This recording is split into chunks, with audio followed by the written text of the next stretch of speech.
तो चलिए भाई, प्रोबेबिलिटी का सेकंड लेक्चर हम देखते हैं, जिसके अंदर हम बात करेंगे जितने भी कॉइन से रिलेटेड आपके क्वेश्चंस बनते हैं या फिर क्यूब से रिलेटेड जितने भी क्वेश्चन बनते हैं। दोनों ही बहुत इंपॉर्टेंट क्वेश्चंस मिलेंगे आप लोगों को, जो आपके चाहे गेट के एग्जाम हो या फिर एटीसी का एग्जाम हो, यहाँ पर आपके देखे जाने की प्रोबेबिलिटी ज़्यादा होगी इन क्वेश्चंस को लेकर। तो चलिए, पिछला जो लेक्चर था उसके अंदर में मैंने बेसिक आपको इंट्रोडक्शन बताया था, क्या हमारे पास में टर्मिनोलॉजीज जो यूज़ होती हैं इसके अंदर में उनके बारे में बात करी थी, क्या हमारे पास में इसके एग्जाम्स होते हैं उनके बारे में देखा था, और कुछ हमारे पास में स्टैंडर्ड नोटेशंस होते हैं जो वेन डायग्राम के थ्रू हमने वहाँ पर इसको रिप्रेजेंट करने की कोशिश करी थी। अगर किसी को नहीं मिला भाई, लेक्चर नहीं देखा है, तो ऊपर यहाँ पर आई बटन आप देखेंगे, प्रेस करेंगे तो आपको उस लेक्चर का लिंक मिल जाएगा। चलिए देखते हैं आज के लेक्चर को लेकर क्या क्या इंपॉर्टेंट चीज़ें हमारे पास में बनने वाली है।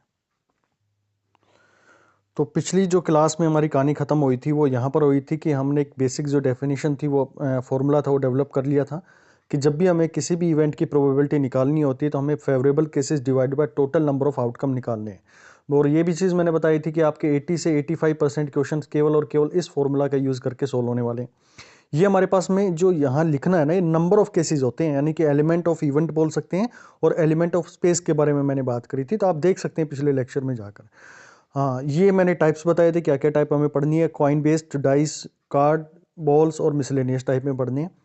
चलो भाई, ये एक क्वेश्चन हमने पिछली क्लास के अंदर में डिस्कस कर लिया था, जिससे आपका बेसिक एक आइडिया डेवलप हुआ था कि कैसे हमें इनका इस फॉर्मूले का यूज़ करना है। फिर मैंने कुछ आपके एग्जाम्स के रिलेटेड बात करी थी, और ये एग्जाम आप लोगों ने पढ़े थे। फिर एक जो मैथमेटिकल रिप्रेजेंटेशन था उसके ऊपर हमने बात करी थी। एक एडिशन थ्योरम था, इसके अंदर में थोड़ा सा आप भाई चेंज कर लेना, यहाँ जल्दबाजी में थोड़ी इसकी वजह से ये सी इंटरसेक्शन बी लिख दिया गया है, जो कि ए इंटरसेक्शन बी बनेगा भाई। ए इंटरसेक्शन बी ऑलरेडी आ चुका है, ए इंटरसेक्शन सी आप इसको रिप्रेजेंट कर सकते हैं। देखिए, इंटरेक्शन बोल रहा हूँ, इंटरसेक्शन बोल रहा हूँ, तो आप उसका मतलब समझ सकते हैं कि हम किसी कॉमन चीज़ों के बारे में बात कर रहे हैं। थोड़ा शॉर्ट के लिए मैं उसको इंटरेक्शन के नाम से आपको रिप्रेजेंट कर पा रहा हूँ। तो यहाँ पर इसको आप थोड़ा सा मॉडिफाई कर लीजिएगा, ए इंटरसेक्शन सी के नाम से आप इसको रिप्रेजेंट कर लेंगे। और यहाँ पर भाई प्लस का फॉर्मेशन आता है, बाकी हर जगह पे जब भी दो की बात कर रहे हैं तो हमारे पास में नेगेटिव टर्म होगी, और जब तीनों के इंटरसेक्शन की बात करेंगे तो आपके पास में प्लस का निशान आएगा। चलिए अब देखते हैं इसके दूसरी जो इंपॉर्टेंट टर्मिनोलॉजी यहाँ पर आप लोगों को देखने को मिलेगी, एक इंडिपेंडेंट इवेंट और म्यूचुअली एक्सक्लूसिव इवेंट के बारे में आप लोगों को पता होना चाहिए। यानी कि इंडिपेंडेंट इवेंट्स वो होते हैं जिसमें एक का अक्रेंस दूसरे को इफेक्ट नहीं कर रहा है। जैसे बात करें कि भाई मैंने कोई एक टॉस था उसको उछाला, मैंने कोई एक कॉइन था उसको उछाला, मैंने उसको टॉस किया, तो मैंने देखा कि वहां पर पॉसिबिलिटी मेरे पास में थी कि एक हेड बन रहा था और एक मेरे पास में टेल बन रहा था। अब इस कॉइन को जब ये टेल यहां पर आ चुका है, अब इसको दोबारा से टॉस करो आप, तो दोबारा से टॉस करेंगे तो again there are two possibilities, head भी हो सकता है और टेल भी हो सकता है। क्या ये जो हेड था इसने इसको इंपैक्ट किया भाई? नहीं किया, क्योंकि हमारे पास में अगर टेल आ गया तो टेल को जब उछालेंगे तो कॉइन की दो ही पॉसिबिलिटी बनेंगी, हेड और टेल आएंगी। जब हेड आ गया तो उसको भी उछालेंगे तो आपके सेम कॉइन को उछालेंगे, जब हेड आप लोगों ने पहले टॉस में पाया तो आपके पास में दो पॉसिबिलिटी है, या तो हेड हो सकते हैं या टेल हो सकते हैं। यानी कि आप कह सकते हैं कि इस टॉस में इसने इसको इफेक्ट नहीं किया है, तो आप कहेंगे ये दोनों इवेंट जो थे मेरे पास में, ये इवेंट ये मेरे पास में क्या हो गए, इंडिपेंडेंट इवेंट हुए। अब बात करें दूसरे को लेके, जो हमने अभी थोड़ी देर पिछले लेक्चर के अंदर में देखा था कि म्यूचुअली एक्सक्लूसिव इवेंट के बारे में बात करी थी। तो म्यूचुअली एक्सक्लूसिव इवेंट वो होते हैं जिनके अंदर में इंटरसेक्शन यानी कि कोई भी कॉमन चीज नहीं आ सकती है। जैसे हमने कहा कि भाई एक कॉइन मैंने उछाला, और कॉइन में एक बार में क्या आ सकता है, या तो हेड आ सकता है या फिर मेरे पास में टेल आ सकता है। तो ऐसे केसेस के अंदर में बात करते हैं कि मेरे पास में क्या हो गया, म्यूचुअली एक्सक्लूसिव इवेंट हो गए। जैसे इसकी बात करो, मान लो मेरे पास में एक बॉक्स था और बॉक्स के अंदर मैंने 5 बॉल इसके अंदर में इंसर्ट कर दिए। ध्यान से सुनना इस पॉइंट को। मैंने पहला टॉस किया, पहली बॉल निकाली, और पहली बॉल निकाल के वापसी उसको यहां पे रख दिया भाई, ठीक है ना। क्या वो इफेक्ट करेगी? जी नहीं। अगली मैं दूसरी बॉल निकालूंगा तो वो मेरे पास में क्या हो गई है, वो अगर मैं उसको रिटर्न में पहली बॉल जो मैंने निकाली उसको वापसी इस बॉक्स में रख देता हूं, तो सेकंड जब मैं उसके अंदर से निकालूंगा तो वो पहली वाली से कोई भी इंपैक्ट उसका नहीं आएगा। अगर नहीं आ रहा है तो हम कहेंगे कि वो मेरे पास में क्या हो गई है, इंडिपेंडेंट इवेंट हो गया है। क्यों हुआ? क्योंकि भाई पहले भी मेरे पास में 5 बॉल थी, इस पहली को निकाल के फिर दोबारा उसके अंदर में डाल दिया, सेकंड बार जब मैं उसे निकालने गया तब भी उसके पास में 5 बॉल थी। तो पहले जो ओकरेंस हुआ था, पहला जो इवेंट हुआ था, उसने सेकंड वाले को इंपैक्ट नहीं किया है। तो ऐसे केसेस के अंदर में हम कहेंगे कि मेरे पास में इंडिपेंडेंट है जब उसको रिप्लेस कर रहे हैं। लेकिन अगर हम कहते हैं कि ये मेरे पास में अगर मैं रिप्लेस नहीं कर रहा हूं तो मेरे पास में बॉल कितनी बच गई भाई? यहां पर अब मेरे पास में 4 बॉल बच गई है। यानी कि सेकंड इवेंट है ना, वो पहले वाले इवेंट के ऊपर में डिपेंड कर रहा है कि पहली बॉल आपने कौन सी निकाली। मान लो मेरे पास में अलग अलग कलर की बॉल थी, मैंने रेड निकाल ली, ब्लू निकाल ली, या फिर कोई दूसरी थी मेरे पास में ब्लैक निकाल दी, तो कहीं ना कहीं सेकंड वाला जब मैं निकालूंगा तो उसको इंपैक्ट करेगी, और इंपैक्ट कर रही है मेरे पास में, तो इसका मतलब मैं उसकी इंडिपेंडेंसी पर काम कर रहा हूं मैं। तो वो मेरे पास में इंडिपेंडेंट नहीं रहेगी, वो पहले निकालने वाली चीज के ऊपर में डिपेंडेंट हो जाती है। तो ऐसे केसेस के अंदर हम कहेंगे कि ये मेरे पास में म्यूचुअली इंडिपेंडेंट नहीं है, ठीक है ना, यानी कि मेरे पास में इंडिपेंडेंट इवेंट नहीं है। तो ऐसे केसेस के अंदर में ध्यान रखना भाई, इस चीज को बार बार इसका यूज करेंगे हम कि P A intersection B that will be equal to probability of A into probability of B। बहुत इंपॉर्टेंट है ये फॉर्मूला, यूज करेंगे इसको, ठीक है। तो आप लोगों को समझ में आएगी क्या मेरे पास में। हाँ, अगर इन दोनों का इंटरसेक्शन ये इस तरह का हमने निकाला और ये कोई कॉमन चीज नहीं आ रही है ना, तो हम उसको कहते हैं म्यूचुअली एक्सक्लूसिव है। लेकिन जब मैं पहली कोई चीज इवेंट किया और वो सेकंड वाला जो है वो उस पर डिपेंडेंट नहीं कर रहा है, तो इंडिपेंडेंट रहेगा। बेशक उसके अंदर में कॉमन चीज आ रही है या नहीं आ रही, हमें उससे मतलब नहीं होता है, ठीक है। चलो भाई, अब देखते हैं क्वेश्चन को लेकर, क्वेश्चन से और क्लैरिटी आएगी आप लोगों को समझने में। एक क्वेश्चन आया हुआ है, गेट का है। N integer is selected at random from first 200 numbers, what is the probability that integer is divisible by either 6 और 8। इस क्वेश्चन को अप्रोच करने के 2 से 3 तरीके हो सकते हैं। पहले मैं सिंपल तरीके से बात करना चाहूंगा। मुझे बताओ, मेरे पास में जब भी हम किसी की प्रोबेबिलिटी निकालते हैं, किसी भी इवेंट की हम प्रोबेबिलिटी निकालते हैं, तो उसका मेरे पास में बेसिक फॉर्मूला क्या होता है भाई? तो आपका आंसर था जी, जो उसके favourable cases divided by total cases, ठीक है ना, यानी कि टोटल उसका स्पेस कितना है। तो मैं सबसे पहले इसके ऊपर मैं देखता हूं कि क्या मेरे से पूछा गया। N integer is selected at random from first 200, यानी कि मेरे को सैंपल स्पेस मिल गया भाई। सैंपल स्पेस कितना मिला मेरे को कि भाई 1 से और 200 नंबर तक चले जाओ, तो ये पूरा इसके अंदर से आपको सेलेक्ट करना है। तो मेरे पास में नीचे वाला यानी डिनोमिनेटर सैंपल स्पेस के नंबर्स तो मेरे को मिल गए 200। ये प्रोबेबिलिटी नहीं होती भाई, ये मेरे पास में n लगा देते हैं ना, इसका नंबर ऑफ एलिमेंट्स होते हैं। ये जो स्पेस की बात करते हैं ना, वो मेरे पास में नंबर ऑफ एलिमेंट से बात करते होते हैं। चलो, अब देखो दूसरी कंडीशन पर आओ कि अब हमें चाहिए क्या। अब हमारे पास में फेवरेबल केसेस के बारे में बात करनी है। तो फेवरेबल केसेस कह रहे हैं कि वो नंबर आपको निकाल के लेके आने हैं जिनकी प्रोबेबिलिटी या तो वो 6 से डिविजिबल हो या फिर मेरे पास में 8 से डिविजिबल हो। चलो भाई, हम देख लेते हैं कि पहले मेरे पास में 6 से डिविजिबल कौन है। तो 6 से आपने डिविजिबल निकाला, 6, 12, 18, 198 तक। आप ये पूरी मार्किंग इसके अंदर में कर दोगे ना, 6, 12, 18, और जब तक देखोगे कि लास्ट कौन सा नंबर इसके अंदर में इसका डिविजिबल है, तो 198 होगा। अब भाई आप इनको कैलकुलेट करने बैठ जाओ, 1, 2, 3, 4, 198 तक आप पूरी गिनती लिख लो और आप कैलकुलेट करेंगे और आपका टाइम वहीं के वहीं देखेंगे आपके 2 से 3 मिनट लग गए। जी नहीं, अब ऐसा नहीं करना इसको। अब आपको सोल्व कैसे करना है, क्योंकि हमें तो नंबर चाहिए ना, नंबर ऑफ फेवरेबल केसेस, ठीक है ना, number of favourable cases divided में नंबर ऑफ हमारे पास में सैंपल स्पेस को लेकर। तो इसमें ध्यान रखना, जब भी आपके पास में लास्ट नंबर, जो पूरी सीक्वेंस जो स्पेस दिया गया ना, उसमें जो आपका लास्ट नंबर है ना, जिससे आपको डिविजिबल निकालना है, उससे आपको डिवाइड कर देना है। तो यहां पर आप डिविजिबल इसको डिवाइड करेंगे, देन यू विल गेट 33, यानी कि टोटल नंबर आपको जो 6 से डिविजिबल होने वाले हैं वो 33 मिल गए भाई। चलो, अब बात करते हैं दूसरे नंबर को लेकर, क्योंकि मुझे 6 और 8, इधर 6 और 8 दिए ना, तो 6 के तो मैंने निकाल लिए कि 33 नंबर हो सकते हैं। अब 8 की बात कर लेते हैं। तो 8 नंबर के लिए आपने बात किया, दैट मीन्स 8, 16 और अप टू 200 जो है उसको भी इंक्लूड कर रखा है इसके अंदर में, तो 200 भी इससे 8 से डिविजिबल होगा। अब गिनते चले जाओ, 8, 16, 1, 2, 3, 4, 5, ऐसे गिनते चले जाओ।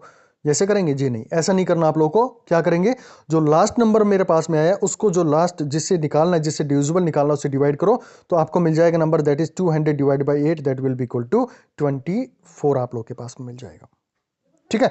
अब देखो मेरे पास में, अब कहानी थोड़ी और इसके अंदर में जोड़नी पड़ेगी अपने को। अगर आप लोगों को ध्यान हो तो मैंने आप लोगों से एक बात कही थी कि आइदर और का जब भी हमारे पास में आता है तो हमें वहां पर एक यूनियन निकालना पड़ता है। यही बताई थी ना भाई आप लोगों को, अगर यहां पर ध्यान दिया हो आप लोगों ने कि ये जब पिछले केसेस के अंदर में यहां पर, हाँ देखो ये रहा, जब मेरे पास में ए यूनियन बी जब भी निकालना आ जाए तो हम बोलते हैं कि वो आइदर ए और बी के बारे में बात कर रहे हैं। तो यूनियन को जब भी आप निकालने का फॉर्मूला आप लोगों को मैंने अच्छे से समझाया था कि जब भी ऐसा हमारे पास में निकालना आ जाए तो एडिशन थ्योरम क्या कहती है कि आपके पास में प्रोबेबिलिटी ऑफ ए होना चाहिए, प्रोबेबिलिटी ऑफ बी होना चाहिए, माइनस में probability of A intersection B होना चाहिए, यानी कि उन दोनों के अंदर से क्या कॉमन चीज आ सकती है। तो भाई अभी आप लोगों ने प्रोबेबिलिटी ऑफ ए निकाल ली है, यानी कि कितने नंबर आपके ए के निकल के आते हैं। जैसे आप लोगों ने निकाला कि भाई जो 6 से डिविजिबल थे ये मेरे पास में जो 8 से डिविजिबल है, और यहां पर जो मैं निकालूंगा वो मेरे पास में ए इंटरसेक्शन बी के नंबर से बात कर रहे हैं। तो यहां देखो वही चीज हमें काम करना है। ए यूनियन बी के ऊपर में काम करोगे तो 6 यूनियन बी, ये फॉर्मूला ये हो गया, प्रोबेबिलिटी ऑफ 8 हो गई है, ये मेरे को निकालनी है। तो इसका निकालने का तरीका क्या होगा, यानी कि ए इंटरसेक्शन मेरे पास में बी यानी कि 6 और 8 का इंटरसेक्शन निकालना है।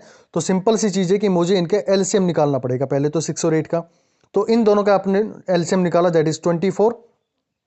अब 24 से 1 से 200 तक, 1 से 200 तक कितने नंबर हमारे पास में डिविजिबल हैं, तो कौन कौन से होंगे भाई, ये 24 होगा, 48 होगा, और लास्ट जो इसके अंदर में पूरी सीक्वेंस के अंदर में होगा दैट विल बी 198 रहेगा।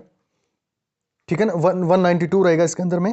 वही चीज आप देखना कितने नंबर मेरे पास में बने अभी है। तो नंबर निकालने का तरीका आपको पता है कि लास्ट जो नंबर है उसको किससे डिवाइड करना है, जिससे आपको निकालना है, जिसके बारे में बात करे थे 24 से डिविजिबल जो रहेगा। तो यहां पर आप लोगों के पास में आए 8 नंबर्स। तो यूनियन अब निकाल लो भाई जल्दी से इसका। 33 यानी कि मेरे पास में हो गया, 8 यानी कि 25 हो गया, और ये जो इंटरसेक्शन आप लोगों ने निकाला दैट इज 8 आया था, तो इसको हमेशा माइनस करते हैं, तो माइनस आपके पास में आ गया। तो टोटल मेरे पास में क्या बनी इन दोनों की probability, that is equal to 50। तो 50 मेरे पास में पूछा गया था, यही मेरे पास में इसका पूछा गया था, what is the probability that integer is divisible by either 6 और 8। तो यहां से आप लोगों ने प्रोबेबिलिटी निकाल दी इसकी, 6 और 8 से जो भी हमारे पास में डिविजिबल होगा दैट इज इक्वल टू 50। ठीक है, इसी के बेसिस पर हम एक क्वेश्चन और करके देखते हैं। ये मैंने नंबर निकाले हैं भाई, ये मेरे पास में जो आया ना नंबर आया है, इसकी प्रोबेबिलिटी निकालने का आपको फॉर्मूला पता ही है कि मेरे पास में फेवरेबल केसेस आ गए 50, स्पेस मेरे पास में 200 था, टोटल मेरे पास में प्रोबेबिलिटी बनी है दैट इज 1/4 आप लोग के पास में आ गई। ये ध्यान रखना, इसके मैं थोड़ा सा इसके अंदर में चेंज कर लेना, ये नंबर से रिलेटेड बात कर रहे थे हम। ये यहाँ पर एन एन एन और ये एन इन से रिप्रेजेंट आप कर सकते हैं। तो ये मेरे पास में जो नंबर आए ये मेरे पास में फेवरेबल केसेस आ गए, और favourable cases divided by total work space मेरे पास में प्रोबेबिलिटी प्रोवाइड करता है। चलिए भाई हम बात कर लेते हैं next, the probability that given positive integer, GATE 2014 के क्वेश्चन है ये। The probability that given positive integer lying between 1 and 100 both inclusive is not divisible by 2, 3 और 5। इससे जो मेरे पास में डिविजिबल नहीं है उनके आप निकालने के चाहिए। तो जब भी आपके पास में इस तरह के क्वेश्चन आता है ना, तो क्या अप्रोच आप लोगों को ध्यान रखना चाहिए, जब भी आपके पास नोट कहीं पर आ जाता है ना, जैसे इसने कहा कि नोट डिविजिबल, नोट डिविजिबल, तो हमें तो चीजें पता है कि हम डिविजिबल के थ्रू इजीली निकाल लेते हैं। तो आपको करना क्या होगा कि पहले आप डिविजिबल निकाल लो, जो भी इन नंबर से डिविजिबल नंबर्स आएंगे आप लोगों के पास में, और उसको 1 में से माइनस कर दोगे ना, तो आपके पास में नोट की वैल्यू आ जाती है। जैसे मैंने कहा कि भाई मेरे पास में किसी चीज के आने की प्रोबेबिलिटी 0.6 है, तो नहीं आने की क्या होगी, आप उसको 1 में से माइनस कर दो, तो आपके पास में 0.4 आ जाएगा। क्योंकि एग्जाम के बारे में आप लोगों को पता है कि probability lies only and only between 0 and 1। Maximum उसकी 1 हो सकती है और मिनिमम उसकी 0 हो सकती है। तो वहां से आप इसको माइनस करेंगे and you will get the answer that is 0.4। तो हम उसी चीज के ऊपर में काम करेंगे, उसी एक्सियम के ऊपर में काम करेंगे। तो भाई सैंपल स्पेस बताओ मेरे को। सबसे पहले सैंपल स्पेस आप लोगों ने ढूंढा, क्वेश्चन पढ़ना शुरू किया, अरे भाई मेरे को तो 100 तक निकालना है, यानी कि मेरे पास में 100 तक का मेरे पास में सैंपल स्पेस आ गया। कहानी यहाँ तक खत्म हो गई है, यानी कि आपके प्रोबेबिलिटी निकालने के नंबर ऑफ सैंपल स्पेस नीचे वाला मिल गया भाई। अब फेवरेबल केसेज है, इनके ऊपर में काम करना है। अब फेवरेबल कंडीशन निकालने के लिए आपको दूसरी चीज पर काम करना है, 2, 3 और 5। तो इन तीनों का आपको यूनियन निकालना है। तो यूनियन निकालने का मैंने आप लोगों को बताया था कि पहले आपको क्या करना है, 2 के कितने नंबर्स रहेंगे, 3 के कितने हमारे पास में नंबर आएंगे डिविजिबल, 5 के मेरे पास में कितने यूनियन निकालना है, इनको आइदर और करके भी हम इसको समझ सकते हैं। तो 5 के निकालने, फिर आप 2 का उठा के उनको माइनस करो, जो मेरे पास में इंटरसेक्शन आएगा उनका, 2 3 का, 3 5 का, 3 2 का, और 3 2 5 का आप लोगों को निकालना है। ठीक है, अब देखो इसकी अप्रोच हम क्या रखेंगे। अप्रोच आप लोगों को मैंने समझा दी थी कि जो हमारे पास में आएगा इनका, उसको माइनस कर देंगे 1 के अंदर से। तो 2 के निकालने शुरू करो भाई। 2 से कितने डिविजिबल हो सकते हैं, पहला नंबर जो आप लोगों ने उठाया, कितने नंबर है मेरे पास में, 2 4 6 100।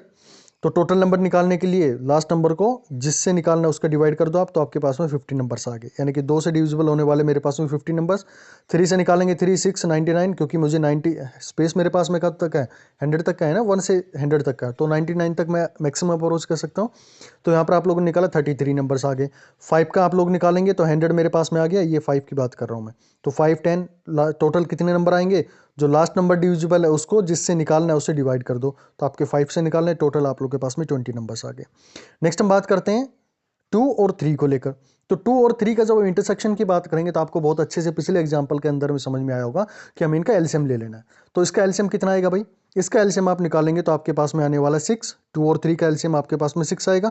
तो 6 से आप डिविजिबल देख लो, 6 12 96, तो आपके पास में नंबर 16 आ जाएंगे। उसी तरह से जब मैं 3 इंटरसेक्शन 5 करूंगा तो आप लोग समझ पा रहे होंगे कि मैं उनके एलसीएम से बात करूंगा 15, और 15 से जो डिविजिबल होंगे उनको यहाँ पर लिख लेंगे, तो टोटल मेरे पास में 6 आए। उसी तरह 2 इंटरसेक्शन बी की बात करेंगे तो यहाँ पर मेरे पास में 2 इंटरसेक्शन 5 की बात करेंगे तो ये मेरे पास में आ जाएगा, इनका एलसीएम 10 आएगा, और 10 से जब आप देखेंगे तो मेरे पास में टोटल नंबर मेरे पास में 10 आ गए। अब एक और बच गया भाई, कौन? 3 इंटरसेक्शन 2 इंटरसेक्शन 5। तो इन तीनों का हमारे पास में निकालना है तो मेरे को एलसीएम निकालना आना चाहिए। तो एलसीएम आप लोग निकालेंगे तो इसका एलसीएम आप लोग के पास में 30 बनेगा। 30 से डिविजिबल होने वाले कौन से होंगे? 30, 60, 90, आगे तो बढ़ रहा होगा लेकिन 120 भी होगा, लेकिन मेरे पास में जो सैंपल स्पेस बना हुआ है वो मेरे पास में 1 to 100 का बना हुआ है, यानी कि मुझे अपनी जो इसके कैलकुलेट करने की है वो 90 पर रोक देनी है। टोटल नंबर मेरे पास में कितने बन गए? 3 बन गए भाई। अब डायरेक्टली आपको क्या बनना है? ये आपके नंबर आ जाएंगे यहाँ से। तो यहाँ पर आप लोगों ने इनकी वैल्यूज पुट करी, इसके जगह पे 5 की 2 इंटरसेक्शन 3 इंटरसेक्शन 2 3 इंटरसेक्शन 2 5 यहाँ पर आएगा 3 2 इंटरसेक्शन 2 आएगा मेरे पास में, और ये लास्ट मेरे पास में ये बन गया। तो इन सारे की वैल्यूज पुट करेंगे तो आपके पास में नंबर्स कितने आए? दिस नंबर विल बी 74 आप लोग के पास में बन गए, ठीक है ना। तो टोटल नंबर आप लोग के पास में बन गए 74। अब आप लोग को निकालना क्या है? इसका बार निकालना है, या फिर आप इससे यहां से भी सोल्व करके देख सकते हैं। ये यूनियन आई मेरे पास में, और इनके नहीं आने की प्रोबेबिलिटी क्या हो सकती है? तो 100 माइनस 74 आप लोग के पास में हो जाएगा भाई। जो टोटल होती है वो मेरे पास में 100 होती है ना, और 100 में से आप 74 को माइनस कर देंगे तो मेरे पास में 26 आ जाएगा। या फिर आप लोग को ये समझ नहीं आ रहा तो आप पहले आइदर और की निकाल लो, और फाइनल जो प्रोबेबिलिटी उसको 1 में से माइनस कर दो, तब भी आप लोग के पास में यही आंसर आएगा। जैसे आप लोगों ने 74 निकाल दिया टोटल नंबर, तो मेरे पास में जो प्रोबेबिलिटी बनेगी फेवरेबल केसेस की 74/100 बन गया। क्योंकि मुझे पता है कि ये मेरे पास में A union B union C की आई है, लेकिन मुझे तो इनके नहीं आने की चाहिए ना, तो मैं क्या करता हूँ, इसको 1 में से माइनस कर देता हूँ। तो 1 में से माइनस करेंगे that will B 74 divided by 100, and the answer will be 26 divided by 100 आप लोग के पास में मिल जाएगा। ठीक है, so this is the right answer. 26/100 आप लोग के पास में इसका सही आंसर आएगा। ठीक है, चलिए नेक्स्ट क्वेश्चन के ऊपर में हम अप्रोच करते हैं। 500 स्टूडेंट्स आर टेकिंग 1 और मोर courses out of chemistry, physics, mathematics, registration record indicates. तो आपको देखते ही क्वेश्चन के अंदर में सैंपल स्पेस पता लग जाना चाहिए कि मैं कितने के बारे में बात कर रहा हूँ, 500 के बारे में, यानी कि मेरे फॉर्मूले के लिए मैं जो उसका डिनोमिनेटर है यानी कि सैंपल स्पेस, उसके लिए तो मैं कंफर्म हो गया हूँ कि मेरे पास में 500 हो गए। अब मुझे ऊपर वाले जो फेवरेबल केसेस मेरे को निकालने हैं उनके ऊपर में बात करनी है। अब देखो क्वेश्चन को आगे पढ़ना शुरू करो। इन्होंने कहा कि केमिस्ट्री में 329 है, फिजिक्स के अंदर में 180, बिल्कुल मतलब हलवा बना के दे दिया क्वेश्चन को। तो बस सिर्फ आप लोगों को समझना है चीज़ों को लेके। ये मेरे पास में इनका इंटरसेक्शन दे दिया, ये इनका दे दिया, तो भैया अब सीधा आपको फॉर्मूला लगाना आना चाहिए A union B union C का। तो A union B union C के नंबर निकालने के लिए आपको, क्योंकि नंबर दे रखे हैं भाई, ये आपको प्रोबेबिलिटी नहीं दे रखी है। प्रोबेबिलिटी तो आपकी दे रखी होती है ना, तो 0 से 1 के बीच में लाई करती है। ये तो आपको नंबर दे रखे हैं, इनमें इतने पास हैं, इतने, या फिर इनमें इतने रजिस्ट्रेशन हुए। तो बताओ मेरे को, अगर सी यूनियन पी यूनियन एम करूं, यानी केमिस्ट्री, फिजिक्स और मैथमेटिक्स के मैं यूनियन करूं, तो पहला मेरे पास में number of chemistry, number of physics, number of maths, intersection chemistry physics, intersection physics mathematics, intersection maths और केमिस्ट्री, और इनके पास में केमिस्ट्री, फिजिक्स और मेरे पास कौन सा आएगा, मैथमेटिक्स। इन तीनों का इंटरसेक्शन मेरे पास में आ जाएगा। तो वैल्यूज पुट करो भाई। केमिस्ट्री के अंदर में कितने थे? 329, फिजिक्स के अंदर में 126, मैथ्स दोनों का इंटरसेक्शन केमिस्ट्री और फिजिक्स का आप लोग को 83 दे रखा है, केमिस्ट्री, बस सीधा इनकी वैल्यूज को पुट करना है। अब तो वैल्यूज पुट करेंगे and you will get the values that will B 53 आप लोगों के पास में, जो मेरे पास में वैल्यू आ रही है। ठीक है, इस क्वेश्चन के अंदर में आप क्या पूछ रखे थे, वैल्यूज आप लोगों ने पुट करी। अब देखो इसमें पूछा क्या गया था लास्ट में, how many students are taking all 3 subjects. Probability नहीं पूछी इसके अंदर में, इसमें पूछ ले कि how many student are taking all 3 subject. जब तीनों के सब्जेक्ट के बारे में बात कर रहे हैं तो तीनों तो ये एरिया आएगा ना मेरे पास में, कि ये फिजिक्स वाला भी ले रहा है, केमिस्ट्री वाला भी ले रहा है और मैथ्स वाला भी ले रहा है, तो केवल और केवल ये एरिया बन रहा है। यानी कि मैं बात करना चाह रहा हूँ केवल और केवल इंटरसेक्शन को लेकर। तो इंटरसेक्शन वाली वैल्यू कौन सी होगी, ये मेरे पास में लास्ट वाली। ये सारी वैल्यूज आप लोगों को पता थी, ये इंटरसेक्शन आपको निकालना है केमिस्ट्री, फिजिक्स और मैथ्स का, यानी कि सभी ने तीनों सब्जेक्ट जो लिए हैं। तो यहां पर वैल्यूज पुट करेंगे and you will get the answer 53 आप लोगों के पास में यहां पर आंसर बन के आने वाला है। ठीक है, चलिए नेक्स्ट हम बात कर लेते हैं। अब क्वाइन बेस्ड जो क्वेश्चंस आएंगे ना, अभी तक आप लोग बात कर रहे थे कि मेरे पास में जो बेसिक कैसे हमें इस फॉर्मूले को यूज़ करना है, जो गेट के अंदर में आए हुए थे, गेट 2017 का क्वेश्चन है भाई ये, जो भी आप लोग को दिख रहा है। ये सारी चीज़ें हमने इसके अंदर में डिस्कस करी। अब जो मेन टॉपिक्स हमारे पास में बनते हैं, जैसे कॉइन्स की बात करें, डाइस की बात करें, क्यूब की बात करें, तो इनमें कैसे हमें अपनी सैम्पल स्पेस को डिफाइन करना है, कैसे हमें इसके अंदर में अपने फेवरेबल केसेस को लेकर चलना है, तो उनके ऊपर में डिस्कस करना शुरू करते हैं। चलिए भाई पहला क्वेश्चन देखते हैं। कॉइन बेस्ड हमारे पास में क्वेश्चन होंगे, लेवल 1 होगा, इसके बाद में लेवल 2 पर काम करेंगे हम। Two coins are tossing together. Find the probability of getting at least one head, exactly two head और no head. तो पहली चीज ये देखो कि भाई आपके पास में कितने सैंपल स्पेस बन सकते हैं। दो कॉइन उसने उछाल दिए भाई, यानी कि एक कॉइन ये मेरे पास में और एक कॉइन ये, तो इसमें नंबर ऑफ पॉसिबिलिटीज कितनी बन सकती है। तो इसके अंदर में नंबर ऑफ पॉसिबिलिटीज हमारे पास में जो बनेंगी, या तो मेरे पास में क्या बन सकता है, दोनों की तरफ से हेड आ जाए, एक के ऊपर में हेड आए, इस पे हेड आ गया तो इस पे टेल आ गया, इस पे टेल आ गया तो इस पे मेरा हेड आ गया, इस पे टेल टेल, दोनों पे क्या हो गया, मेरे पास में टेल टेल आ गया। यानी कि टोटल मेरे पास में पहला काम क्या रहना चाहिए किसी भी क्वेश्चन को अप्रोच करने से पहले प्रोबेबिलिटी का, कि भाई मुझे उसका न्यूमरेटर डिनोमिनेटर यानी कि उसका सैंपल स्पेस पता रहना चाहिए। इसीलिए मैं बार बार आपको एम्फोसिस डाल रहा था पहले लेक्चर के अंदर में कि भाई आप लोग सैंपल स्पेस के ऊपर में अच्छे से समझ जाओ। सैंपल स्पेस का ही खेल है पूरा ये प्रोबेबिलिटी। ठीक है, चलिए ये मेरे पास में पॉसिबिलिटी हो गई है। बाकी मैं आप लोगों को बता दूं भाई, जितने भी ये पीडीएफ सीट्स हैं ना, वो आपको जो प्रीमियम टेलीग्राम चैनल बनाया है वो उसके अंदर में प्रोवाइड की जा रही है। क्या प्रोसीजर है कैसे जुड़ने का उसके अंदर में, तो आप लोग इस नंबर पे मैसेज ड्रॉप करके जान सकते हैं, 9416878402। बाकी सारी डिटेल्स आपको डिस्क्रिप्शन बॉक्स में मिल जाएंगी, वहाँ से भी आप चेक कर सकते हैं। ठीक है, व्हाट्सअप या टेलीग्राम पे आप इसमें मैसेज डाल के पूछ सकते हैं। चलो भाई, अब देखो इसके अंदर में आप लोगों को सैंपल स्पेस पता लग गया। अब बात करते हैं, मुझे अपना रिक्वायर्ड फॉर्मूला क्या लगाना है या रिक्वायर्ड प्रोबेबिलिटी क्या चाहिए। तो मुझे favourable cases divide by total number of outcome से मतलब होता है। तो टोटल नंबर ऑफ आउटकम तो मुझे पता लग गया भाई, मेरा सैंपल स्पेस यही बना। अब आ जाओ पहले क्वेश्चन के अंदर में। पहला क्वेश्चन कह रहा है कि एटलीस्ट वन हेड। अब जो मेरा दायरा है ना सोचने का, वो केवल और केवल ये जो सैंपल स्पेस है ना, इसी तक सीमित रहना चाहिए, बाहर मुझे नहीं सोचना चाहिए।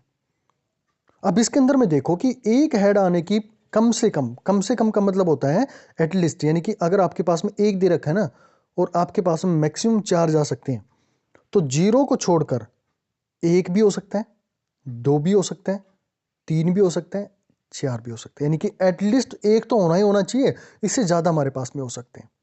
और एट मोस्ट होता तो एट मोस्ट का मतलब था कि ज्यादा से ज्यादा केवल 1 तक जा सकते हैं, यानी कि इससे नीचे वाले को हम लेंगे, ऊपर वाले को कंसिडरेशन में नहीं लेंगे। तो दोनों वर्ड्स का मतलब आप लोग को समझ में आना चाहिए, एटलीस्ट का और एट मोस्ट का।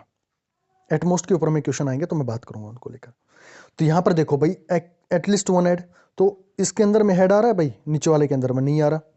इसके अंदर में आ रहा है, बिल्कुल आ रहा है, एक हेड आ रहा है, यानी कि एक मेरे पास में फेवरेबल केस बन गया। अगले पर जाओ, इस सैंपल स्पेस के अंदर में एक और बन गया मेरे को। तीसरे पर जाओ तो यहां पर तो मेरे पास में एटलीस्ट वन हेड पूछा था ना, यहां पर तो 2 बन रहे हैं, बिल्कुल मैं इसको कंसिडरेशन में ले सकता हूं। तो यहां पर मेरे पास में टोटल नंबर ऑफ मेरे फेवरेबल केसेस कहां से, सैंपल स्पेस से कितने बन गए, मेरे पास में 3 बन गए। तो अब डायरेक्ट फॉर्मूला नहीं लगा सकते भैया आप लोग, favourable cases 3 divided by total number of outcome, that will B 4। आप लोग के आपस में मिल गया। चलो भाई नेक्स्ट क्वेश्चन की बात करते हैं, जिसमें बोला गया है कि एग्जैक्टली 2 हेड। भाई मैंने जो एक्सपेरिमेंट किया है ना, मेरा सैंपल स्पेस तक ही मुझे रहना है, तो मेरे पास में सैंपल स्पेस ये है। 2 एग्जैक्टली हेड कितनी बार आ सकते हैं इसके अंदर में, केवल और केवल एक बार आएंगे। तो मुझे अपने फॉर्मूले को यूज करना है, total number of favourable cases that will B 1, total outcome पूरे सैंपल स्पेस के अंदर में कितने, 4 आप लोगों ने रख दिया। ठीक है ना, देखो प्रोबेबिलिटी बहुत आसान टॉपिक है, बस शर्त ये है कि आपको चीज़ें थोड़े से एनालिसिस करनी आनी चाहिए कि कैसे हमें इनकी अप्रोच करनी है, क्या हमारे पास में सैंपल से होता है। इसीलिए मैंने टर्मिनोलॉजीज के ऊपर में थोड़ा सा लेक्चर को लेंदी किया था पिछला जो हमारे पास में था। नेक्स्ट हम बात करते हैं नो हेड। कोई भी हेड नहीं आए, तो इसके अंदर में हेड आ रहा है, बिल्कुल इसमें भी हेड आ रहा है, इसमें भी हेड आ रहा है, इसके अंदर में हेड नहीं आ रहा। मेरे सैंपल स्पेस के अंदर में केवल और केवल एक जगह पे हेड नहीं आ रहा है, यानी मेरे लिए जो फेवरेबल केस है, फेवरेबल केस मतलब मेरे पास में जो इवेंट से रिलेटेड है, वो मेरे पास में 1 है, तो मैं उसको 1 रखूंगा। और divide by total number of outcome, मेरे सैंपल स्पेस से बात है, क्योंकि मेरे सोचने का दायरा केवल और केवल सैंपल स्पेस तक होना चाहिए, बाहर नहीं होना चाहिए। तो यहाँ पर आपके पास में 1/4 इसकी पॉसिबिलिटी आ गई। चलो भाई बहुत अच्छी बात। अब ये क्वेश्चन मेरे पास में है, 3 coins are tossing together, find the probability. ठीक है, तो आपको भी ये क्वेश्चन को बिल्कुल उसी तरह से अप्रोच करना है जो आप लोगों ने पिछला क्वेश्चन अप्रोच किया है। इसके आंसर्स यहाँ पर दे दिए हैं, इनको आप सोल्व करना और आप लोग को यही आंसर आना चाहिए कि एटलीस्ट 1 हेड आई, एग्जैक्टली 2 हेड आई, एग्जैक्टली 3 हेड आई और नो हेड आई, कोई हेड हमारे पास में नहीं आ रहा है। अब क्या करेंगे भाई, मैंने आप लोगों को एक सिंगल टोस के बारे में बात की, फिर मैंने डबल टोस के बारे में बात करी, फिर मैंने ट्रिपल टोस के बारे में बात करी। ट्रिपल टोस का मतलब या तो 3 कॉइन्स की बात करूं या एक ही कॉइन को 3 बार उछाला गया उससे मैं बात कर लूं उसको। तो यहाँ पर मेरे पास में जो इसकी 3 की बात हो गई। अब मान लो मेरे पास में 4 केसेस के आ जाए, यानी कि 4 कॉइन मैं करना शुरू कर दूं, तो भाई इस तरह से तो केसेस सैंपल स्पेस बनाते बनाते तो हम परेशान हो जाएंगे। तो ऐसे केसेस के अंदर में हमें कुछ अदर थ्योरम्स की या फिर डिस्ट्रीब्यूशन का यूज करना पड़ता है, और जिसको हम किस नाम से जानेंगे, जो हमारे पास में बाइनोमियल डिस्ट्रीब्यूशन के नाम से हम उसको जानेंगे। तो नेक्स्ट क्वेश्चन हम देखते हैं जिसके अंदर में गेट 2009 के अंदर में आया हुआ है। ये पहला क्वेश्चन क्या कह रहा है, a fair coin is tossed 10 time, what is the probability that only first two tosses are yield, first two tosses yields heads. देखो इसके अंदर में क्वेश्चन क्या गया है कि भाई मेरे पास में एक कॉइन है, उसको मैं, फेयर कॉइन का मतलब होता है कि एक तरफ हेड हो और एक तरफ हमारे पास में टेल हो। ऐसा नहीं कि वो जो शोले मूवी में था ना, दोनों साइड में एक ही जैसे होते हैं, वो नहीं होता इसके अंदर में।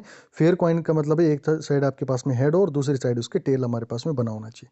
उसी चीज़ को हम फेयर कॉइन के बोलेंगे या फिर अनबायस्ड कॉइन के नाम से हम जानेंगे उसको। चलो भाई इसके अंदर में बात करें, कॉइन को 10 बार उन्होंने उछाला है। ये कह रहा है कि फर्स्ट 2 टॉसेस यील्ड हेड, तो पहले टॉस में मान लो हमारे पास में हेड आ गया, दूसरे टॉस के अंदर में इसमें हेड आ गया, तो ये इसको निकालने के लिए बोला है, ये चीज़ हमें चाहिए था।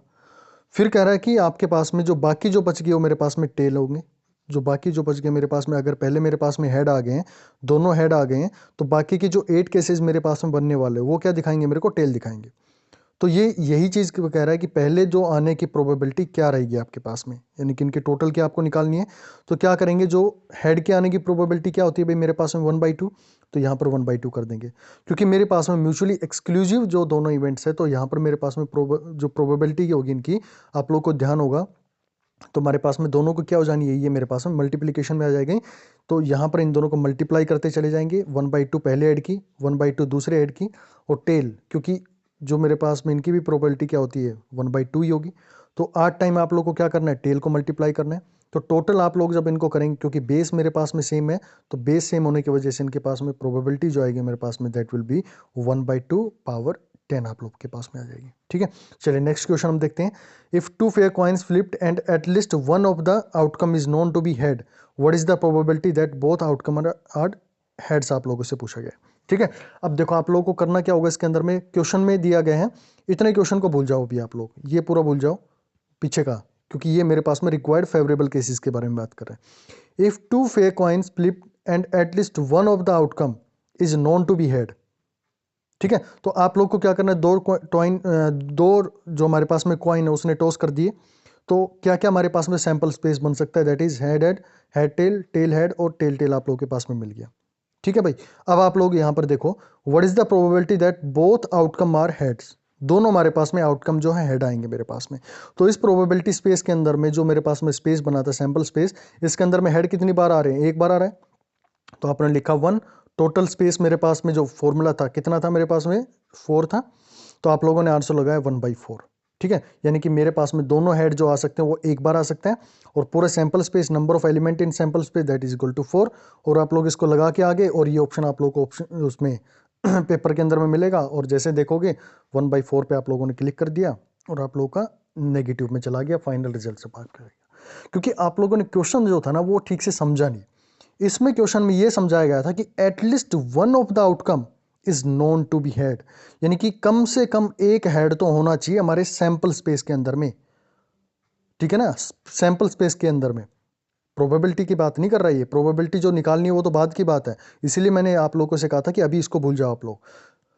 नॉन टू बी हेड, तो नॉन टू बी हेड किस में हो सकता है भाई, यहां भी हेड है, यहां भी हेड है, यहां भी हेड है, यानी कि मुझे ये टेल टेल वाला जो सैंपल स्पेस है ये नहीं चाहिए। तो अब कहेंगे कि मेरे पास में जो टोटल आउटकम्स हैं वो क्या हो सकती है, हेड हेड, हेड टेल और टेल हेड, क्योंकि कम से कम एक बार हमारे टॉस के अंदर में हेड होना चाहिए, वही मुझे अपना सैंपल स्पेस कंसिडरेशन में लेके चलना है। तो ये कर दिया आप लोगों ने।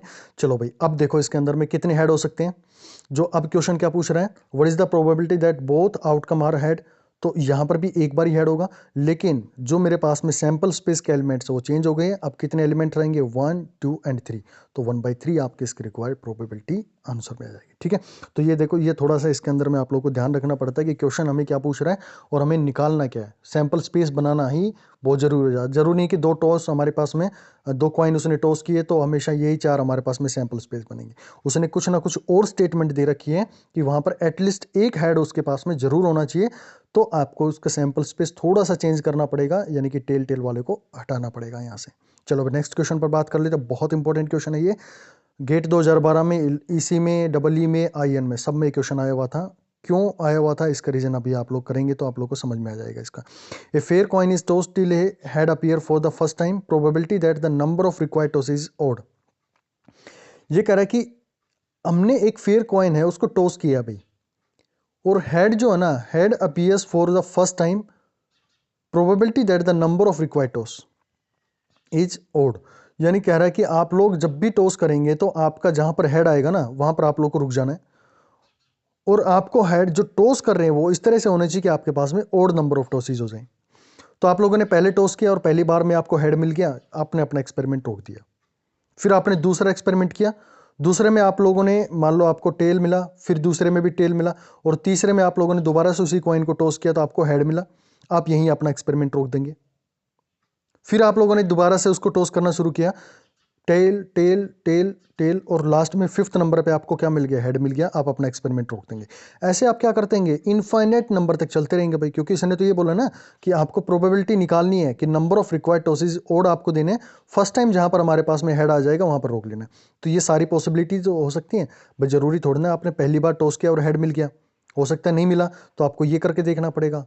लेकिन हमारे पास में टॉस नंबर ऑफ ओड होना चाहिए। अगर ये ऐसा हो जाता कि मैंने पहला टॉस जो किया मेरे पास में टेल आया और दूसरा मेरे पास में हेड आ गया, तो ऐसे मेरे को कंसिडरेशन में नहीं लेना था, क्योंकि नंबर ऑफ टॉसेज उसके अंदर में हेड जो मेरे पास में ओड लेके चलने। तो टेल टेल हेड आपको मिल गया, फिर ये मिल गया, ऐसे इनफाइनाइट नंबर तक आप चले जाएंगे। अब देखो, क्योंकि मेरे पास में दो इवेंट्स है, मेरे पास में म्यूचुअली एक्सक्लूसिव इवेंट्स है, तो हम क्या करेंगे, इनके ऊपर में मल्टीप्लिकेशन इसके अंदर लगा लेंगे। तो हेड मेरे पास में क्या हो गया, एक बार आया तो 1/2 इसकी पॉसिबिलिटी आ गई है। ये मेरे पास में टेल की और हेड की निकालने की क्या प्रोबेबिलिटी है, 1/2 इसकी भी 1/2। उसी तरह से आगे करेंगे तो 1/2 हर एक की 1/2 आ जाएगी, यानी कि टेल टोटल निकालने के 1/4 की पावर 4 हो जाएगी। तो कहीं आप लोग को ऐसा तो नहीं दिख रहा कि ये अगर मैं यहाँ से हटा दूँ ये पावर 2 हो गया, तो कहीं ऐसा तो नहीं दिख रखा है कि मेरे पास में ज्योमेट्रिक प्रोग्रेशन बन रहा है, यानी कि एक जीपी बन रहा है, जिसके अंदर में जो इनका रेशियो आ रहा है वो हमारे पास में 2 का यारगिर में, इसको इससे डिवाइड करूँ और इसको इससे डिवाइड करूँ तो दोनों का रेशियो मेरे पास में सेम आ गया। और ऐसी जीपी निकालने का आपको फॉर्मूला बहुत अच्छे से पता है कि मैं अगर यहाँ से 1/2 बाहर निकाल लेता हूँ, 1/2 आप लोगों ने बाहर निकाल लिया, तो मेरे पास में जो सीक्वेंस बनेगी आप उसको नोट करके देखना, और यहाँ पर जो इसका आर निकल के आना, यानी कि दोनों का रेशियो जो निकल के आएगा, that will be 1/2 R square आप लोग को मिलेगा। यानी कि आप इसको सेकेंड टर्म को फर्स्ट से डिवाइड करो, सेकेंड को थर्ड से डिवाइड करो, थर्ड को फोर्थ से डिवाइड करो, तो हर जगह पे इसका रेशियो जो कॉमन आएगा। और ऐसी इनफाइनाइट सीरीज जो बनती है उसका हम ज्योमेट्रिक प्रोग्रेशन के नाम से जानते हैं। और उसका सम निकालने का तरीका हमारे पास में होता है ए, यानी कि मेरे पास में फर्स्ट टर्म, तो फर्स्ट टर्म जब ये 1/2 बाहर आ जाएगा तो यहाँ पर 1 बच जाएगा, बाकी इनमें से एक एक 1/2 कम होते आ जाएंगे इस तरह से। तो ये मेरे पास में ए हो गया 1, फिर 1 मैंने लिख दिया एज इट इज, और आर क्या मेरे पास में 1/2 का होल स्क्वायर मेरे पास में रिप्रेजेंट होकर आ रहा था। तो यहाँ पर आप इसका कॉमन रेशियो रखेंगे 1/2 का होल स्क्वायर, और इसको सोल्व करेंगे तो आप लोगों के पास में आंसर मिलेगा, दैट इज 2/3 आप लोगों के पास में आंसर इसका मिल जाएगा। देखो अब इस क्वेश्चन के अंदर में क्या था, सिर्फ ये टर्म आप लोग को समझनी चाहिए थी कि टॉस जो है मेरे पास में ओड नंबर ऑफ करने। पहले टॉस को रोक दिया आप लोगों ने, इसको इसके साथ में मल्टीप्लाई नहीं करते चलना आप लोगों को कि head tail head tail head tail, ऐसा नहीं करना, क्योंकि इसने बोला कि जहां पर मेरे पास में हेड आ जाए फर्स्ट टाइम पे वहीं से आप रुक जाओ, यानी कि मैं रुक गया। फिर दूसरी पॉसिबिलिटी जो बन सकती थी उसके अंदर में मैंने टॉस किया, तीसरी जो पॉसिबिलिटी बन सकती थी उसके थ्रू टॉस किया। तो ऐसे कंटिन्यूसली आपको इनफाइनाइट नंबर तक चलना है, क्योंकि इनफाइनाइट नंबर तक का हम निकालने का तरीका केवल और केवल हमारे पास में जीपी की फॉर्मेशन में होता है, तो जीपी के थ्रू हम उसको सोल्व करते हैं। चलो भाई, अब नेक्स्ट क्वेश्चन की बात कर लेते हैं। नेक्स्ट क्वेश्चन क्या कह रहा है, गेट 2014 के अंदर में ये इसी ब्रांच में आया हुआ है ये, a fair coin is tossed N time, the probability that difference between the numbers of hand and tails is n-3 is. अभी क्वेश्चन के अंदर में n-3 आ रखा था, n-5 भी आ सकता है, n-7 भी आ सकता है, कुछ भी आ सकता है। तो इसकी अप्रोच कैसे रखनी देखने को तो एन टाइम से आप लोग जब भी हमारे पास में नंबर ऑफ टाइम्स बढ़ती चली जाती है तो हम बाइनोमियल थ्योरम का यूज़ करना शुरू करते हैं या बाइनोमियल डिस्ट्रीब्यूशन का यूज़ करना शुरू कर देते हैं। लेकिन क्वेश्चन को थोड़ा सा आपको अप्रोच करना आना चाहिए कि मुझे क्या हर क्वेश्चन में बाइनोमियल यूज़ करना है, क्या और दूसरे तरीके से नहीं हो सकता? जरूर होगा, पहले आपको उसको पहले तरीके से अप्रोच करनी आनी चाहिए। देखो अब दो कॉइन आप लोगों ने टॉस किए तो क्या क्या मेरे पास में केसेस बन सकते हैं। पहला केस ये हो गया कि मेरे पास में एन बार मैंने टॉस किया और एन बार ही मेरे पास में हेड आ गया, तो टेल की पॉसिबिलिटी क्या होगी, जीरो हो गई है। दोनों का डिफरेंस, क्योंकि इसने पूछा difference between the number of heads and tails is n-3, तो दोनों का डिफरेंस निकाला n-0 आ गया। नेक्स्ट टाइम आपने क्या किया, दोबारा से टॉस किया, n टाइम्स आप लोगों ने टॉस किया, एक बार हेड आ गया, एक बार टेल आ गया, एक बार टेल आ गया तो n-1 टाइम क्या आएगा आपके पास में, हेड आ जाएगा। तो आपने लिखा n-1 टाइम हेड आ गया और 1 टाइम मेरे पास में टेल आ गया। चलो भाई नेक्स्ट क्वेश्चन की बात करते हैं। नेक्स्ट में क्या हुआ कि दो बार आपने n टाइम टॉस किया, टोटल तो आपको n टाइम टॉस करने हैं, ये आपके पास में दो आ गए, 2 टाइम्स आ गया आपके पास में हेड, तो सॉरी टेल, तो हेड कितनी बार होगा भाई, 2 टाइम कम हो जाएगा उसके अंदर से, तो n-2 आप लोगों ने कर दिया, तो n-2 और ये 2, ऐसे आप इनफाइनाइट नंबर तक चलते जाओ भाई, इनफाइनाइट नंबर तक आप चले जाएंगे। क्या आप देख पा रहे हैं कि इन दोनों के डिफरेंस के अंदर में कभी भी n-3 बन पा रहा है, यानी कि कोई भी मेरे पास में ओ टर्म नहीं आ रही है, हर जगह पे या तो 0, 2, 4, 6, 8, 10 ऐसे आते चले जाएंगे और लास्ट में आप पहुंचेंगे तो ये n टाइम मेरे पास में ये हो गया। अगर टेल आ गया तो मेरे पास में हेड 0 टाइम हो जाएगा, तो टोटल इनका डिफरेंस -n तक आएगा। यानी कि कभी भी मैं इसको इसके अंदर में अचीव नहीं कर पा रहा हूँ n-3 को, तो मेरे पास में जो इसकी प्रोबेबिलिटी क्या होगी वो मेरे पास में 0 हो जाएगी। यानी कि आप कहेंगे कि मेरे पास में ये इम्पॉसिबल केस है इस केस के अंदर में, ठीक है ना। तो ये इस तरह से, चाहे आप लोगों के पास में n-5 दे दे क्वेश्चन के अंदर में, चाहे n-7 दे दे, आपको क्वेश्चन को इसी तरह से अपना अप्रोच करना है। चलिए भाई नेक्स्ट हम देख लेते हैं इसके अंदर में क्वेश्चन को। गेट 2014 के अंदर में क्वेश्चन आया हुआ है, दिखने को स्टेटमेंट बहुत बड़ी है, लेकिन जब इसको सोल्व करने बैठेंगे ना तो विद इन 1 सेकेंड हो जाएगा। क्या कर रहा है, you are given 3 coins, one has head on both faces, यानी कि मेरे पास में शोले वाला जो है वो कॉइन आ गया, मेरे पास में शोले मूवी थी कि दोनों साइड उसके अंदर में हेड है भाई, इस साइड भी हेड है और इसके पीछे की साइड में भी हेड है। And the second has tail on both faces, ये भी मेरे पास में वही हो गया, इसके भी दोनों साइड में क्या हो गया, मेरे पास में टेल है, फ्रंट में भी और इसके बैक में भी देखेंगे तो आपको टेल मिलेगी। And the third coin has head on one face and tail on another face, यानी कि एक साइड हेड है और पीछे की साइड इसके टेल है भाई। अब देखो, you choose a coin at random and toss it, comes up head, the probability that other face is tail, यानी कि यहां पर जो मेरे पास में टोटल नंबर ऑफ स्पेस बन गया, वो स्पेस कितना बन गया, मेरे पास में 3 कॉइन्स का बन गया, यानी कि कॉइन्स तो मेरे पास में 3 है। लेकिन इसने जो कहा है वो ये कह रहा है कि आपने टॉस किया और टॉस करने के बाद में पहला जो आपके पास में हेड मिला, तो प्रोबेबिलिटी क्या है कि उसका दूसरा फेस टेल हो भाई। तो इस पूरे स्पेस के अंदर में मेरे को ये बताओ, इस पूरे स्पेस के अंदर में ऐसा कौन सा कॉइन है जिसके पास में टेल है भाई दोनों साइड में, ये है मेरे पास में दोनों साइड वाला, ये मेरे पास में दोनों तरफ में हेड है। अगर मैं इसको टॉस करता, हेड करता, तो दोबारा भी टॉस करूंगा तो हेड ही आएगा क्योंकि दोनों साइड हेड है। इसको मैं टॉस करता तो पहली बार भी ये मेरे पास में टेल दिखाता और इसका अगर दूसरा फेज आता तब भी मेरे पास में टेल दिखाता। लेकिन हमारे पास में रिक्वायर्ड क्या है कि पहली बार हेड आना चाहिए, तो केवल और केवल तीसरा ऐसा कॉइन है जिसके अंदर में एक साइड हेड है और एक साइड मेरे पास में टेल है। यानी कि इसको आप पहली बार अगर टॉस किया तो हेड मिला, दूसरी बार आपने टॉस किया तो प्रोबेबिलिटी है कि इसकी टेल आ जाए। तो मेरे पास में फेवरेबल केसेज इस पूरे स्पेस के अंदर में कितना हो गया भाई, एक हो गया, ये मेरे पास में एक हो गया, और टोटल स्पेस कितना मेरे पास में 3 है, तो प्रोबेबिलिटी मेरे पास में कितनी बनी, 1/3, इसका राइट आंसर आप लोग के पास में आएगा। ठीक है, तो ये मेरे पास में लास्ट है।